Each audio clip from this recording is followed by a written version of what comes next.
91.9 Friends FM presents বনেদি বাড়ির 52 ব্যঞ্জন with Arijit. উত্তর কলকাতার দর্জিপাড়া বলতেই চোখের সামনে ভেসে ওঠে সরু গলি, ঝুল বারান্দা, শ্যাওলায় ঢেকে যাওয়া দেওয়াল, এক ঝাঁক পায়রা আর উত্তর কলকাতার একটা নস্টালজিয়া। এই অঞ্চলে একসময় বহু দর্জি বাস করতেন, সেই থেকেই এলাকার নাম হয়ে যায় দর্জিপাড়া। দর্জিপাড়ার মিত্রবাড়ির দুর্গাপুজো 216 বছর পুরনো।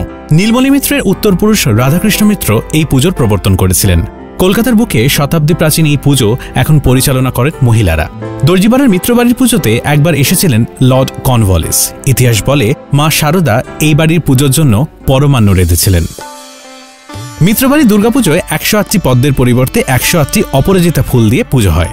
দর্জিপাড়ার মিত্রবাড়িতে ভোগের আয়োজনও বৈচিত্র্যময়। এখানে ভোগের খিচুড়িতে চাল না থাকলেও উপরে থাকে রোদে শুকনো মুগের ডাল, আর তার সঙ্গে নানা রকমের সবজি ও ভাজা নৈবেদ্য হিসেবে দেওয়া হয়।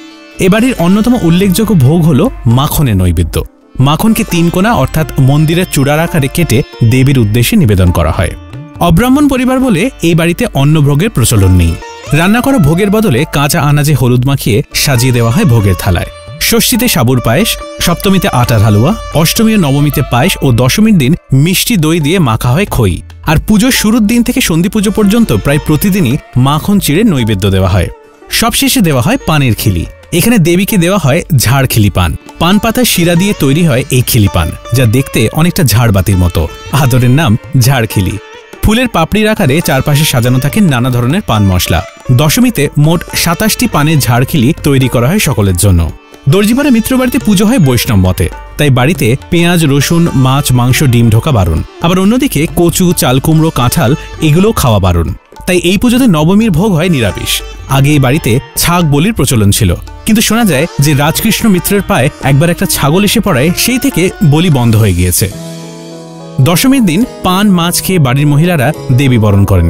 বিসর্জনের শোভাযাত্রা থেকে ফিরে এসে পুরুতমশাইয়ের কাছ থেকে শান্তির জল নিয়ে বাড়ির উপরের তলায় গৃহদেবতার রাজরাজেশ্বরের সামনে বসে বেলপাতায় 3 বার দুর্গা নাম লেখার প্রবর্তন হয়ে আসছে আজও।